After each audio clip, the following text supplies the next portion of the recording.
मेरा राधा माता का किरदार है, जो कि बालक दास जी की छोटी रानी थी, उनका किरदार है। और हालांकि छोटा है ये किरदार, लेकिन मैं सौभाग्यशाली हूँ कि इतनी बड़ी ऐतिहासिक मूवी का हिस्सा बनने को मुझे मिला। और जैसा कि मैंने कहा कि सबसे खास बात तो ये है कि ये संदेशात्मक फिल्म है। जो सिनेमा है वो समाज का आईना होता है, तो ये सिर्फ मनोरंजन ही ना परोसा जाए, कभी कभी ज़रूरत होती है कि संदेशात्मक पिक्चरें बनाई जाएं, जिससे हमारे न सिर्फ प्रदेश में बल्कि पूरे देश में हमारी संस्कृति और एक अच्छा संदेश जो हमारे महापुरुषों ने दिया है वो पहुंच सके। तो ये वैसी ही मूवी है।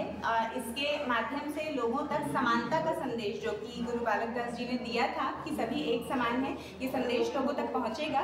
तो इसलिए ये मूवी की सबसे खास बात है और ये सभी को देखना चाहिए। और इस मूवी में बहुत ही अच्छी टेक्नोलॉजी का यूज़ हुआ है, VFX का बहुत शानदार आपको यूज़ देखने को मिलेगा। तो उससे आप लोगों को गर्व होगा कि जो छत्तीसगढ़ है वो टेक्नोलॉजी के मामले में भी अब बहुत आगे बढ़ रहा है। ऐसा नहीं है कि हमारी पिक्चरें अब कहीं से बॉलीवुड से कमतर नजर आएंगी। अगर आप ट्रेलर देखेंगे तो आप लोगों को बहुत खुशी होगी कि ये बॉलीवुड लेवल का ही वर्क आपको देखने को मिलेगा।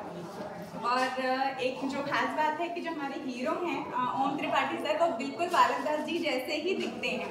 तो लोगों को सच में मन में वो आस्था आती है। ये कोइंसिडेंस है कि वो दिखते भी वैसे हैं। उन्होंने उतनी मेहनत भी की इस रोल के लिए डेफिनेटली, बट उनका लुक भी बाई चांस बहुत मिलता है। तो ये बहुत ही मतलब अच्छा एक संजोग कहा जा सकता है।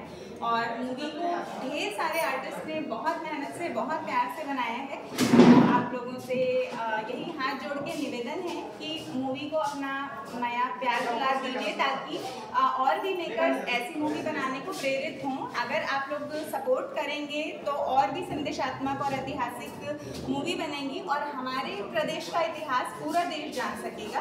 तो ज़रूर से समय निकाल करके देखिए। धन्यवाद। नेहा।